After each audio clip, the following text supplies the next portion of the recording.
Non,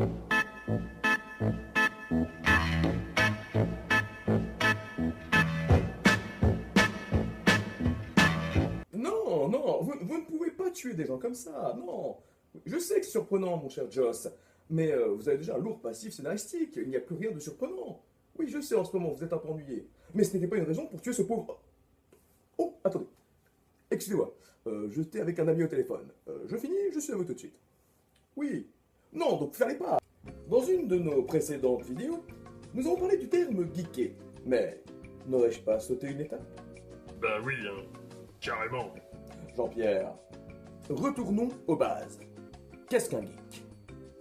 Dans notre inconscient collectif, un geek ressemble à ça. Un petit binoclaire mal habillé, à l'hygiène douteuse, et qui s'y connaît en technologie moderne. Ordinateur, téléphonie mobile, lecteur DVD, console de jeu, et même micro-ondes. Eh bien je dis non. Par exemple, demandez à un fan de comics ou un fanboy de réparer votre ordinateur. Eh bien, ce n'est pas dit qu'il y arrive. Le terme geek rassemble tout un tas de catégories, ou de classes, comme le diraient mes amis rôlistes.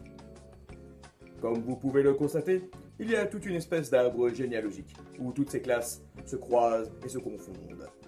Nous avons les nerds, les petits binoclaires en question, ceux qui sont doués en sciences et en toute technologie. Les fanboys, tellement fans d'une chose qu'ils ont les t-shirts, les figurines, les posters, tout ce qui est possible et imaginable. Nous les verrons dans une autre vidéo. Nous avons aussi les fameux gamers.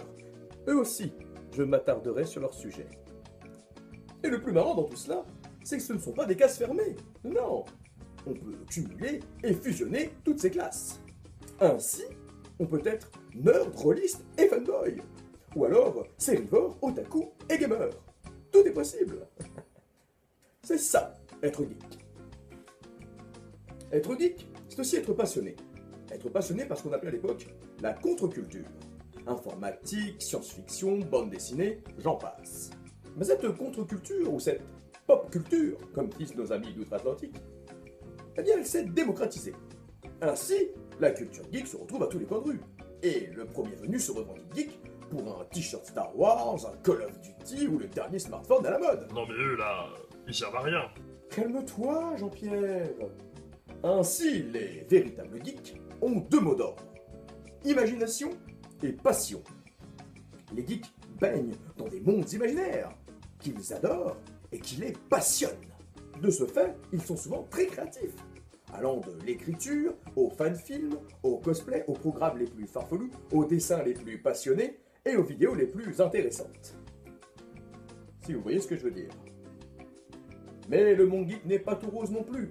Il y a derrière tout cela certains traumatismes, certains geeks trop extrémistes et d'autres qui provoquent trop de discrimination. Mais nous verrons ça plus tard. En conclusion, je vous dirai juste qu'il faut différencier le geek à la mode du bon vieux geek. Ce farfelu habillé bizarrement et qui parle un dialecte des plus étranges. Dialecte que votre serviteur vous aidera toujours à comprendre. Allez, je vous laisse et ne faites pas trop les foufous. Oui, allô? Oui, Joss, oui, excuse-moi. J'espère que tu n'as pas fait de grosses bêtises le temps que j'étais pas là.